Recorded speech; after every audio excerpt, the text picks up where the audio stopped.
Ya, para penonton, seterusnya kami nak kongsi pada anda berkenaan dengan kenali simptom depresi, apa antara perkara yang boleh kita lakukan, dan juga orang sekeliling juga memberi peranan cukup besar kepada kehidupan seharian, dan juga mungkin sokongan-sokongan mereka dapat membentuk kita menjadi insan yang lebih baik, dan bagaimana untuk kita mengekalkan ataupun mungkin menghindarkan depresi ini dalam diri kita. Bersama dengan kita yang akan memperincikan dengan lebih lanjut lagi berkenaan dengan pengalaman beliau sendiri, saya kenalkan iaitu Encik Salim Satori selaku pengidap depresi. Assalamualaikum. Waalaikumsalam. Okey. Jadi sebagai permulaannya, mungkin Cik Salim boleh berkongsi kepada kami semua. Sebenarnya berkenaan dengan depresi ni, semua orang akan menghadapi stres setiap hari. Betul. Tapi stres yang berlanjutan, berlarutan, akhirnya akan menyebabkan depresi. Betul. Dan ini antara perkara yang agak menakutkanlah, di mana kita semua, saya yakin dan pasti semua orang akan menghadapi stres setiap hari.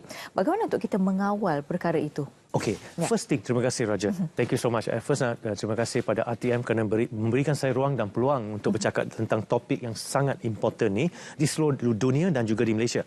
Now, kita kena sedar, kita duduk di abad ke-21. Ya. Abad disruption. Dari segi teknologi, kita ada tekanan ekologi, kita ada tekanan nuklear, dan juga kita ada satu pandemik yang kita tidak sangka akan berlaku. Betul. So, abad ni menyebabkan manusia stres. Compare 100 atau 200 tahun lepas, nenek moyang kita lagi tenang hidup dia orang daripada kita. Kenapa? Sebab kita nak more and more. So, stres dia macam ni. Stres itu normal. Betul. Tetapi pressure, bila pressure naik, sokongan tidak diberi. Pressure naik, bila pressure, dia cuba fight. Tu pressure tu, sokongan tak sampai dari segi apa, emosi, dari segi kewangan, no matter what. So pressure tu naik, dia collapse. Dia cuba fight. That's why orang yang murung ni, dia telah jadi kuat for far too long. That's why they went into depression. Because sokongan tak sampai. So now, bila dia depressed, masalah dengan depression, you tak tahu you depressed. Okay. That's why ia sangat membahaya. Dia sangat membahaya sebab dia akan membawa pada maut. You akan bunuh diri. Trust me, I was there. So, apa yang berlaku pada saya akibat COVID-19. Okay. COVID-19, saya tak dapat COVID-19. Tapi COVID-19, musibah yang paling besar melanda negara kita dan dunia adalah COVID-19. 40,000 rakyat Malaysia meninggal. 7 juta di dunia. Di mana mereka? Ramai kehilangan ahli keluarga. Ramai kehilangan suami, isteri, anak. Dan ramai yang tak dapat COVID. Tapi mereka hilang punca pendapatan seperti saya. Setuju. So, saya clinically depressed for 2 years. Saya tak sedar. Cuba start business sebab business saya servis. Keluar sebagai konsultan, tak dapat. So, at the end, I tak sedar. Tapi, slowly, I went into severe clinical depression. Sebab first, dia attack minda you. Bila dia attack badan you. Okay. So, dalam buku saya ada cerita. Tentang bagaimana simptom-simptom dia depend. Simptom daripada mild, medium ke severe, dia non-linear. Tengok stres apa yang menyebabkan pada you, stres tu. Okay. Dia boleh terus. That's why kebanyakan orang yang murung ni, mungkin intelligent person, highly intelligent. Yeah. But they need help. But help did not come. Masyarakat, let me tell you this, 99% masyarakat keliling saya, bila saya bagi kad, saya cerita pasal depression, dia orang tak tahu. Dia kata, kau naik bukit, turun bukit, depression kau hilang. Kalau senang macam tu, tak ada kita makan ubat. Penuh bukit tu saya rasa. Ada tekanan stres, tak apa, sikit. Tapi depression, there's another ball game. Yes. You need scientific treatment.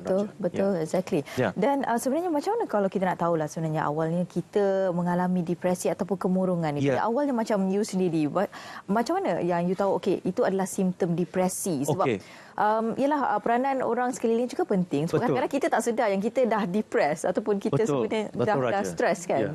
Very good question. Thank you so much. Gracias. Now, dia depression macam ni. I know something 2020 I know something was very wrong with me. Okay. Because I couldn't go to work. I couldn't find any income. By 2020 hujung tahun 20 saya selalu menangis. Tanpa sebab pergi restoran saya menangis. Oh.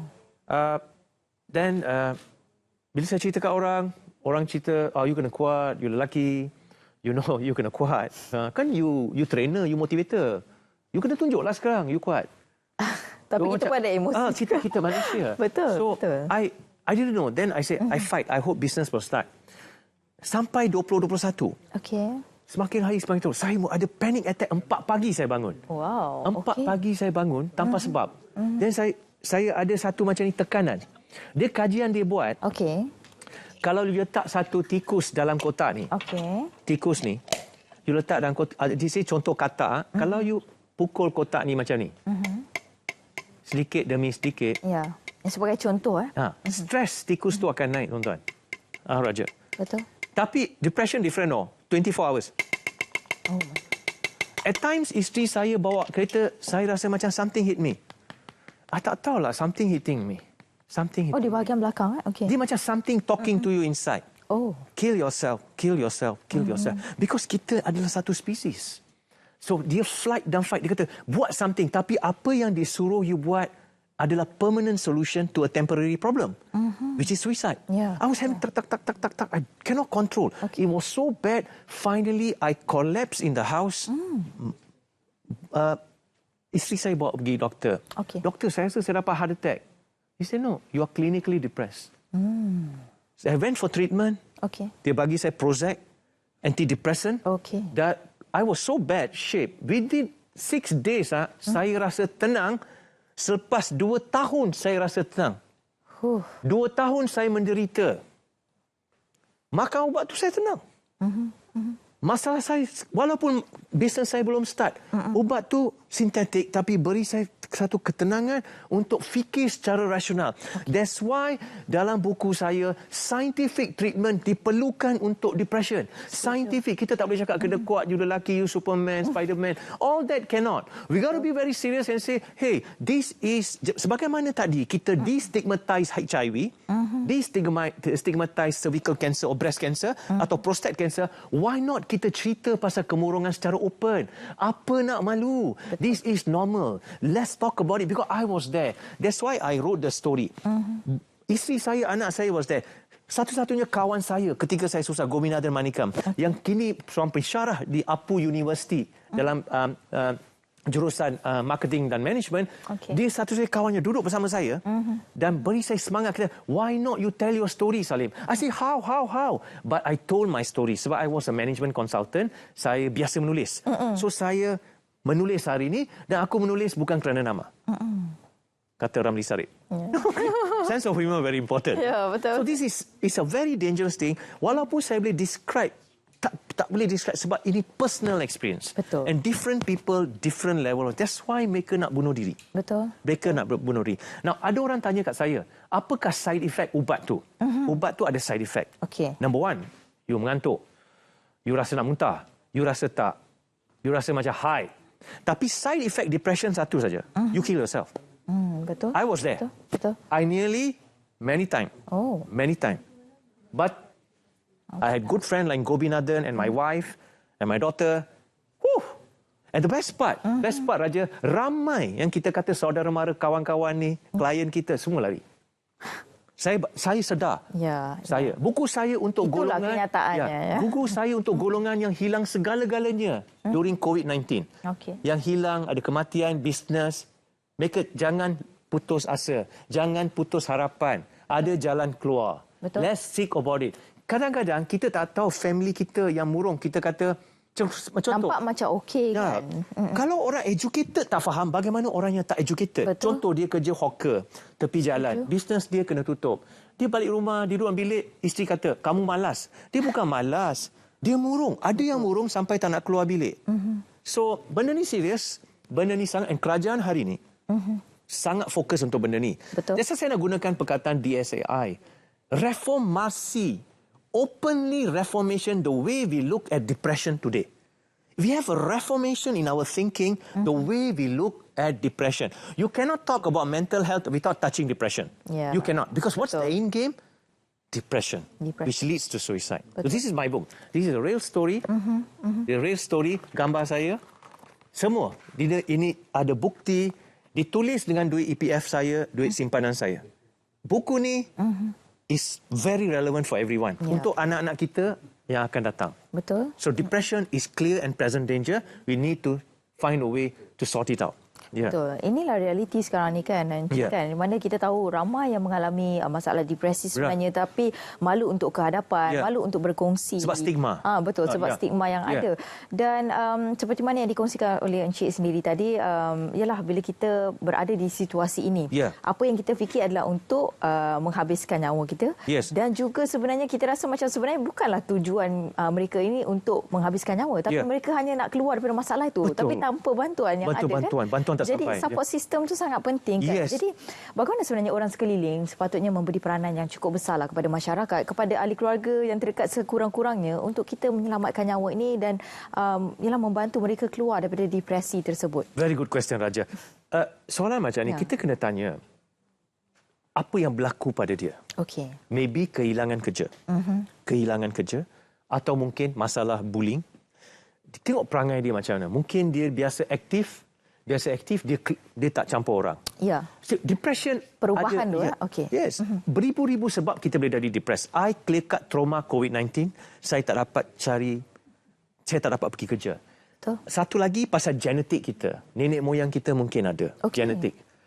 Kedua, trauma. Perempuan selalu dapat lepas lahirkan anak, postpartum depression. Kadang-kadang kita panggil perkataan meroyan kan? Ya. Jangan panggil meroyan. Satu penghinaan untuk wanita. Betul. Depresi. Postpartum depression. Sebab kita kalau cakap macam tu, perempuan meroyan, kita ni kalau lelaki boleh lahirkan anak, dia mesti lebih meroyan daripada perempuan. So let's be clear here. It's a scientific term. We got to say postpartum depression and sometimes psychological bullying. Diet yang kita makan hari ini. Tengok apa yang kita bagi anak kita makan. Tekanan makanan, tak jaga makan, tak cukup exercise. Lifestyle, kita nak ikut orang, nak ikut kerja. You know, kita just push pressure on ourselves. Betul. When things collapse, you can fall into depression just like that. So, banyak sebab. That's why family member kena tahu dia biasa aktif. Kenapa dia tiba-tiba lain? Kenapa dia selalu marah? Kenapa tiba-tiba dia moody? All these are indicators. Kalau family member yang terdekat tak boleh tolong, siapa nak tolong? Sebab by the time you jumpa doktor dah terlambat. You dah depressed. Betul. Kita nak bantu orang sebelum dia masuk ke sana. And when you go inside, trust me, it is satu lubang yang sangat gelap. You tak nampak apa-apa. It's so dark inside that I cannot describe. That's the way it is. It's sangat cannot describe. Menyendiri. Dan kita akan rasa... I don't want to go there. I just don't want to go there. Betul. I wish you don't go there. Nobody in this auditorium should go there. Nobody here and around the world should go into depression. Let us help and destigmatize depression. Openly talk about it. InsyaAllah. Amin.